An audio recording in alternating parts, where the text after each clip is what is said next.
Welcome to HRN, Hand Racing Network.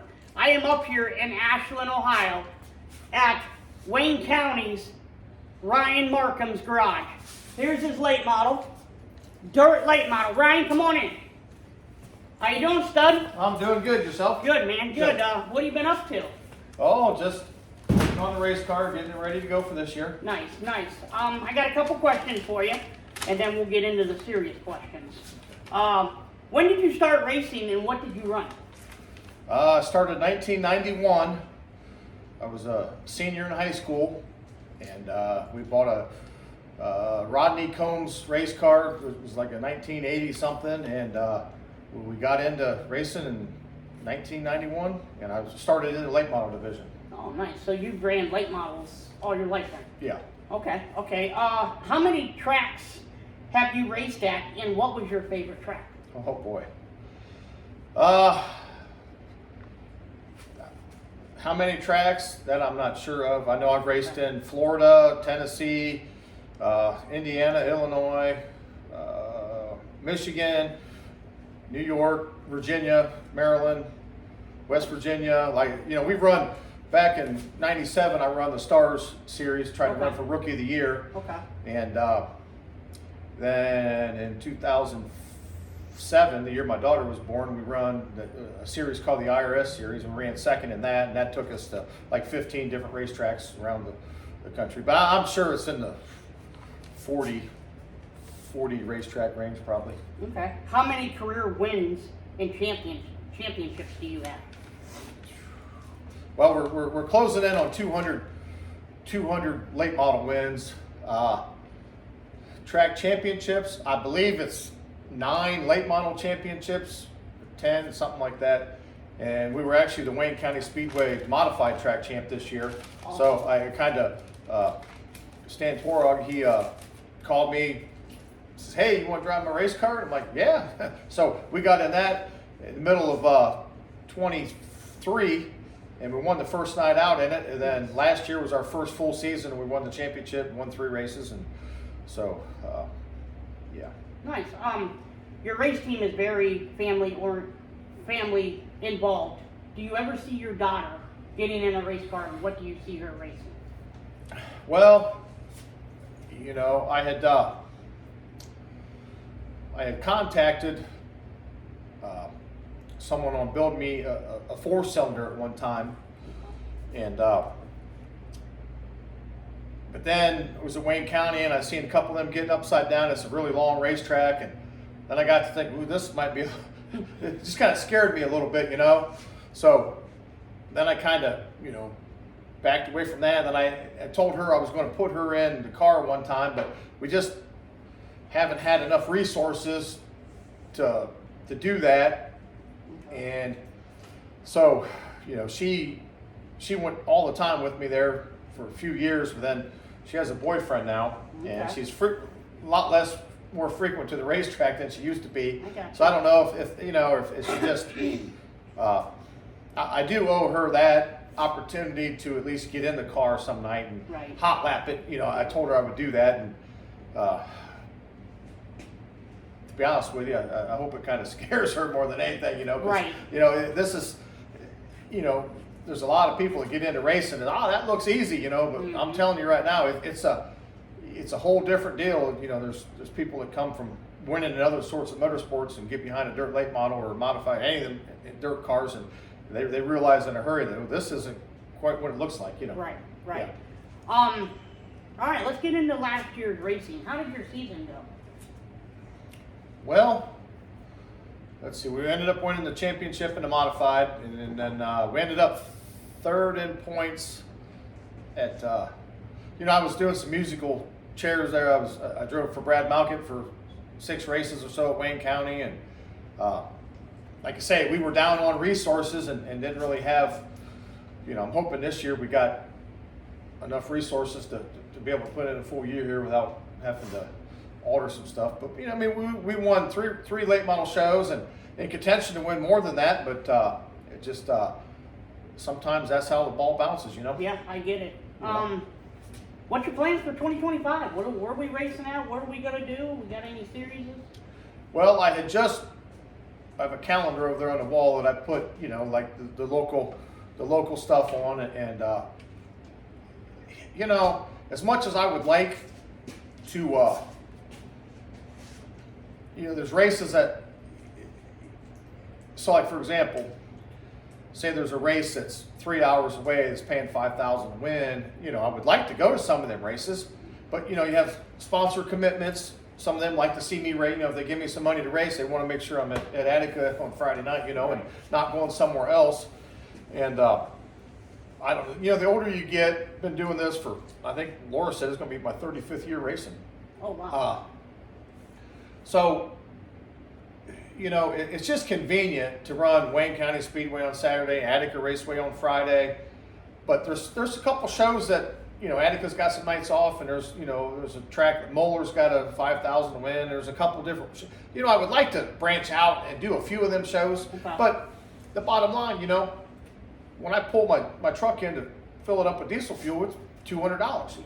You know, and so you take into consideration the traveling, people being able to get off work to go. You know, it's just tough. And I didn't answer the question when you asked. You know, Wayne County is one of my favorite tracks, and Attica. I mean, we are very blessed in this area to have a couple tracks. I've raced all over the country, and I've been on tracks. It's like, I don't know how people come here and race every week, you know, Right. but that's all they have in their backyard, so that's what they're going to do. Right. But you know, it's kind of hard to go, and you get older. I mean, you know, getting home at 2 or 3 o'clock. I mean, I've raced before. We raced Hagerstown, Maryland, got home at 8 o'clock in the morning, you know. Yeah. It was Winchester, Virginia the week before that, and same thing.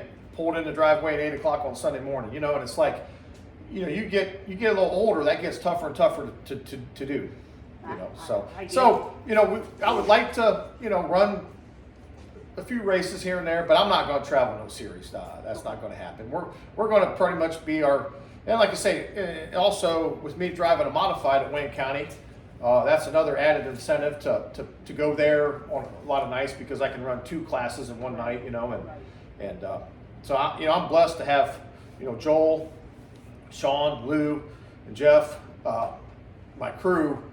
You know, a few years ago, there was times that Laura and I went to the races. Just her and I, and she's all nervous. I'm like, what are you nervous about? I mean, it is what it is. If something happens, you know, there ain't no sense of being nervous. And so like I say, I'm really fortunate to have, you know, some good crew. You know, just the amount of guys that, you know, we can come in here on Saturday morning and get a lot done in just a few hours to get ready for the next race. And then like during the week, you know, as the older I get, if it becomes like this is a full-time job, I'm starting to get a little tired of that. You know what I mean? It's like I say, I'm very fortunate that I got a couple, 2 or 3 other guys come in here and you know, we can come in here and get the car rolled around. Then at the end of the week, you know, it's not like, hey, we got to work in the shop till 11 o'clock tonight. You know, it's like, you know, I like to, you know, get out of here at 7 o'clock on a Thursday if everything's all good and ready to load up. Right. And then go get Laura and we'll go up to O'Brien's pub and have a beer and just kind of kick back and have some dinner and, Heck yeah. you know, get to bed at a good time. Yeah. Just kind of start the weekend off right, you know. Yeah. So. Now let's go to Laura for a minute. She's a big part of your race team. She sells your T-shirts. Is there anything else that, does she get underneath the car with you? Does she get greasy and dirty? Oh, absolutely not. Absolutely not. No, Okay. no. Okay, so she just likes to go to the racetrack, sell the merchandise, and do her thing there, huh? Yeah, and with her, you know, she told me there a couple years. She says, I've been doing this with you for 30 plus years. Mm-hmm. I'm kind of, she's to the point, she still likes racing, but, you know, she kind of puts a little pressure on me at times, like, you know, sometimes when you've been really successful for a long time, if you start having a little dry spell, you kind of start getting a little pressure because it's like, wow, you know, you know, and like I say, you know, in 2023, I ended up getting that used Black Diamond car, and it kind of rejuvenated. You know, we went from, you know, running a certain way to boom, winning, you know, some races and got her juice back up and going, you know, but yeah, it's tough to do this like from March all the way till October, every weekend, and it's like, you know, there's a lot of stuff that we've missed over the years. Okay. And she's like, you know, I don't want racing to be everything, you know. So, you know, she's went on a couple vacations and stuff, and Yeah, I'm very blessed with all the stuff she does for me. Like I say, the T-shirts and that's people that have no idea the amount of work that is. Yeah. Like you get all that stuff, and then you got to hustle them around at the track, meet people, do this, and then it takes a lot. That's a big effort in itself. Just shuffling the T-shirts around. Absolutely. So, Absolutely. but yeah, she doesn't crawl under the car. She just all her stuff's more behind the scenes I and got you. Nothing wrong with that. taking care of like you don't realize. I'm hardly ever home, so she's cooking dinner every night, doing everything, and so yeah. That's good. That's good. Okay, so I got a question for you. I just thought about it. I'm a big Lucas Oil fan. I love my late models. I'm a huge Devin Moran fan. Tell me the difference between this car and a Lucas Oil car. Is there a lot of changes you have to do to go run a Lucas Oil race? Well, compared to going to Wayne County? Yeah, so I did go to a Lucas Oil race last year. Okay. Pittsburgh, one of my old-time sponsors Okay. called me up and says, hey, let's go to this race. And I'm like, well, nothing was going on Friday. So I'm like, well, let's go over Friday, see how it goes. Well, he ended up keeping, we ended up staying there all weekend. And so one thing, like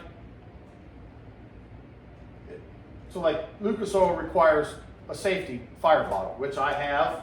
Yep.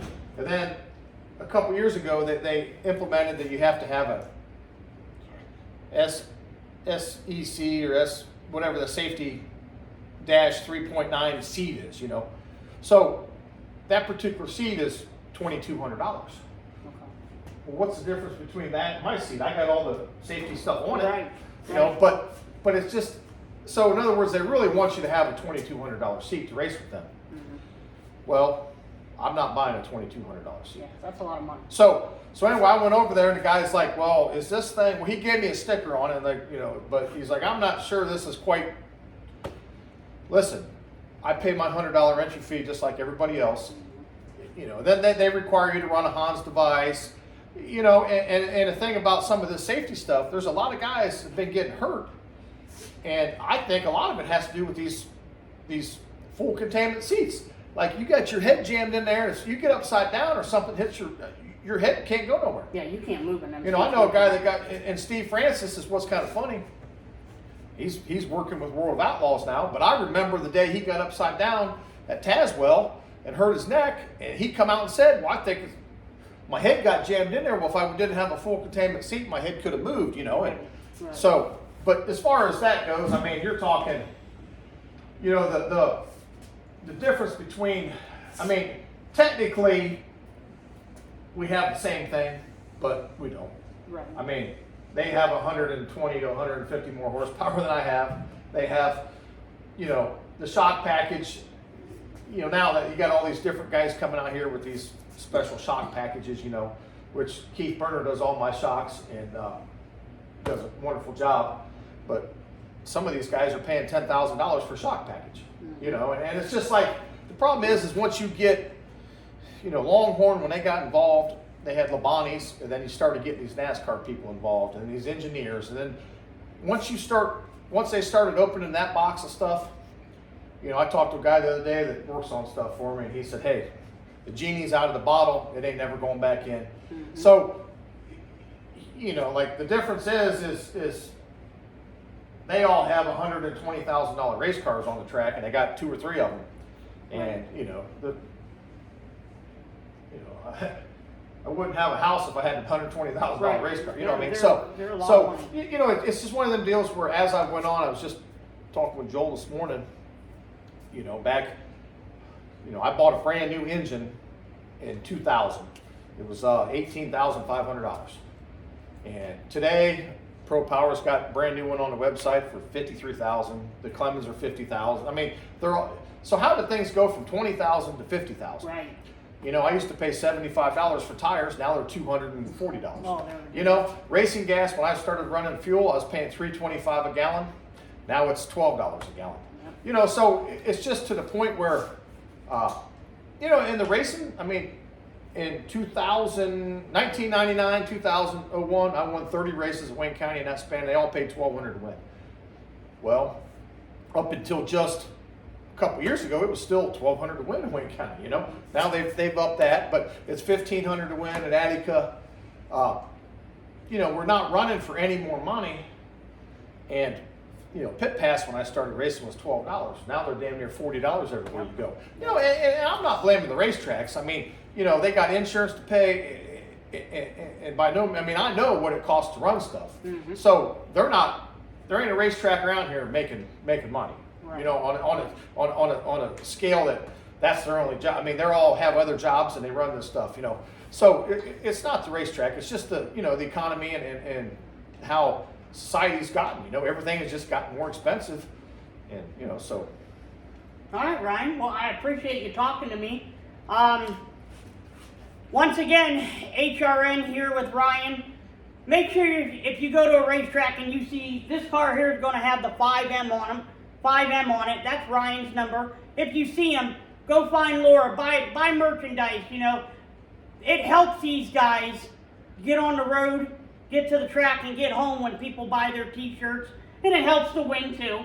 But make sure you support your local racetracks. Don't forget to go like and subscribe HRN Hand Racing Network Facebook page. Follow up every week, each and every week. We'll do a video like this every Saturday. Have a great one. I'm going to show the car here, so stay on for just a second. We'll give you a quick glimpse of the car, and we'll be out of here. Have a great day, folks. All right.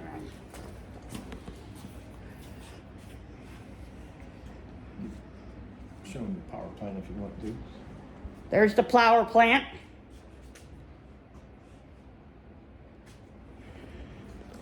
And this is what the car normally looks like on a Saturday night. 5M, Ryan Markham. Thank you. Have a great day.